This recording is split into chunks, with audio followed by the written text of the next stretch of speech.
প্রিয় শিক্ষার্থী, আশা করি সবাই ভালো আছো। তো আজকে আরও একটি নতুন নিউজ নিয়ে আপনাদের সামনে হাজির হয়েছি। তো আজকের যে নিউজটি হচ্ছে যে জেএসসি এসএসসি নিয়ে বিভ্রান্তি দূর করতে মন্ত্রণালয়ের বিজ্ঞপ্তি। তো আজকের নিউজটি নিশ্চয়ই এতক্ষণে আপনারা বুঝতে পেরেছেন যে নিউজটি হচ্ছে জেএসসি এসএসসি নিয়ে বিভ্রান্তি দূর করতে মন্ত্রণালয়ের বিজ্ঞপ্তি। অর্থাৎ আমরা ইদানিং ফেসবুক ইন্টারনেটের বিভিন্ন সাইটে, ওয়েবসাইটে, বিভিন্ন পত্রিকায় অথবা ইউটিউব চ্যানেলে বিভ্রান্তিকর বিভিন্ন তথ্য পাচ্ছি যে আনুমানিক বলে দেওয়া হচ্ছে যে এত তারিখ থেকে বা এই তারিখ থেকে পরীক্ষা শুরু হবে, এক্সাম শুরু হবে, এভাবে এক্সাম নেওয়া হবে। তো এরকম বিভ্রান্তিকর কিছু পোস্ট বা বিভ্রান্তি দূর করার জন্য শিক্ষা মন্ত্রণালয়ের একটা বিজ্ঞপ্তি জারি করেছে। সেই বিজ্ঞপ্তিটি আমরা শুনবো যে আসলে এই বিজ্ঞপ্তিটির মধ্যে কি রয়েছে। তো চলুন আমরা দেখি খবরটিতে কি বলা হয়েছে বিজ্ঞপ্তিটিতে।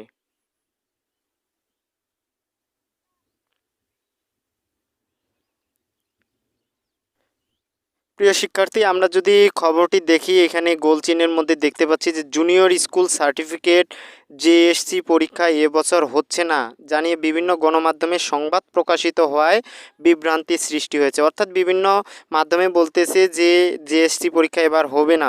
তো এ বিষয়ে কখনো বা এখনও কোনো চূড়ান্ত সিদ্ধান্ত নেওয়া হয়নি বলে জানিয়েছেন শিক্ষা মন্ত্রণালয়ের। অর্থাৎ জেএসসি পরীক্ষা হবে না এরকম কোনো সিদ্ধান্ত এখনও শিক্ষা মন্ত্রণালয়ে নেয়নি। তো আমরা নিচে খবরটি দেখি। এখানে ইতোমধ্যে কিছু গণমাধ্যম উল্লেখিত বিশেষ সারসংক্ষেপ প্রণয়ন করা হয়েছে মর্মে সংবাদ প্রকাশ করছে। অন্যদিকে এবারের এইচএসসি পরীক্ষা অনুষ্ঠানের তারিখকে নিয়েও বিভিন্ন গণমাধ্যমে কল্পিত তারিখ প্রকাশ করা হয়েছে। উল্লেখিত কোভিড-19 মহামারীকে বিবেচনায় নিয়ে জেএসসি এবং এসএসসি পরীক্ষা অনুষ্ঠানের বিভিন্ন বিকল্প নিয়ে শিক্ষা মন্ত্রণালয়ের ভাবছে। এই বিষয়ে এখনও কোনো চূড়ান্ত সিদ্ধান্ত নেওয়া হয়নি। অর্থাৎ মাধ্যমগুলোতে যদিও প্রকাশ করা হচ্ছে যে এভাবে পরীক্ষা নেওয়া হবে, কিন্তু এখন পর্যন্ত শুধু তারা এরকম কল্পনাই করেছে, কিন্তু এখনও চূড়ান্ত সিদ্ধান্ত নেয়নি যে কীভাবে পরীক্ষা নেবে। তো অভিভাবক ও শিক্ষার্থীদের উদ্বেগের কথা বিবেচনা করে শীঘ্রই সংশ্লিষ্টদের সাথে আলোচনা করে এ বিষয়ে চূড়ান্ত সিদ্ধান্ত নেওয়া হবে, যা সংবাদ বিজ্ঞপ্তির মাধ্যমে জানানো হবে। তো নিচের খবরটিতে আমরা যদি আরও যাই, তো দেখতে পাবো এখানে যে অসমর্থিত কোনো মাধ্যমের তথ্যের ভিত্তিতে অভিভাবক ও শিক্ষার্থীদের বিভ্রান্ত না হতে বিশেষভাবে অনুরোধ করেছে শিক্ষা মন্ত্রণালয়। অর্থাৎ প্রিয় শিক্ষার্থী অথবা অভিভাবক, আপনি যেই হন না কেন, আপনার প্রতি একটাই রিকোয়েস্ট থাকবে, বা এখানে শিক্ষা মন্ত্রণালয় থেকেও যে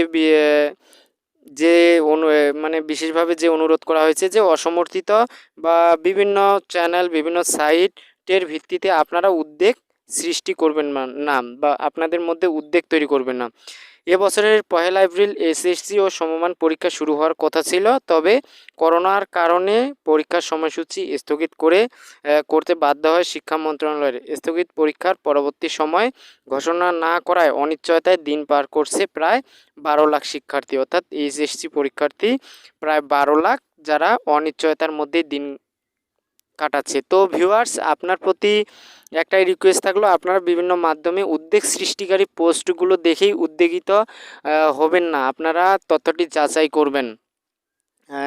আর আপনাদের কাছে একটাই রিকোয়েস্ট থাকবে, আমাদের চ্যানেলটি অবশ্যই সাবস্ক্রাইব করে আমাদের সাথেই থাকবেন। ভিডিওটিতে অবশ্যই একটা লাইক করবেন, কেননা একটা ভিডিও তৈরি করতে বেশ খানিকটা পরিশ্রমের প্রয়োজন হয়। আর আপনারা যদি একটা লাইক করেন তাহলে আমাদের মধ্যে আরও অনুপ্রেরণা বেড়ে যায় এবং কি আমরা ভিডিও তৈরি করতে আরও আগ্রহী হই। তো নতুন নতুন নিউজ এবং সত্য নিউজ নিয়ে আপনাদের সামনে হাজির হব এই আশাবাদ ব্যক্ত রেখে আজ এখানেই শেষ করছি। দেখা হচ্ছে পরের কোনো নতুন ভিডিওতে। সে পর্যন্ত ভালো থাকুন, সুস্থ থাকুন। ধন্যবাদ।